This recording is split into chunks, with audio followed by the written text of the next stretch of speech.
जय हो भोजपुरिया समाज। तो कैसन बानी रहे हुआ लोग। तो दोस्तों आज मैं एक बहुत ही खलबली मचाने वाली न्यूज लेके आया हूँ आप सभी के पास में, जिस न्यूज का नाम आप सब लोग देख के चौंक जाएंगे। आखिर में क्या था राज जो टूटा अक्षरा सिंह और पवन सिंह की जोड़ी। तो दोस्तों हमारे भोजपुरी इंडस्ट्री में मानी जानी हस्ती अक्षरा सिंह साथ में पावर स्टार पवन सिंह, इन दोनों के भोजपुरी में डंका बजता था। जब इन दोनों के फिल्म या गाने आते थे तो बवाल मचा देते थे।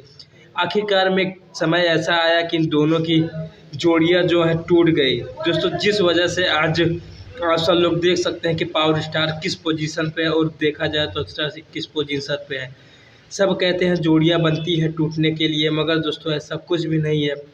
कभी किसी गलतफहमी की वजह से या कभी किसी आपस में मनमुटाव की वजह से।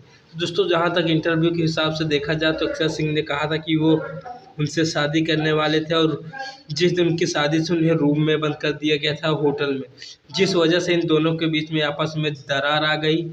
इसी वजह से इन दोनों लोग साथ में काम करना छोड़ दिया, और कोई भी ना इनके गाने आते हैं साथ में, ना ही पोस्टर। बल्कि इन दोनों में इतना झगड़ा बढ़ गया कि दोनों लोग आपस में एक दूसरे को गाने से एक दूसरे को ऊंचा नीचा दिखाने लगे। तो दोस्तों क्या ये जानकारी आप सबको थी? आप सब लोग अपनी राय कमेंट में जरूर दो। तो दोस्तों मैं मिलता हूँ सबसे नए वीडियो में। जी हाँ दोस्तों, जितने भी पावर स्टार पवन सिंह के और अक्षय सिंह के फैन है, भोजपुरी म्यूजिक चैनल को सब्सक्राइब कर लीजिएगा, क्योंकि ऐसे भोजपुरी से न्यूज में इस चैनल पर डालता रहता हूँ। मैं मिलता हूँ सबसे नई वीडियो में। जय हिंद, जय भारत।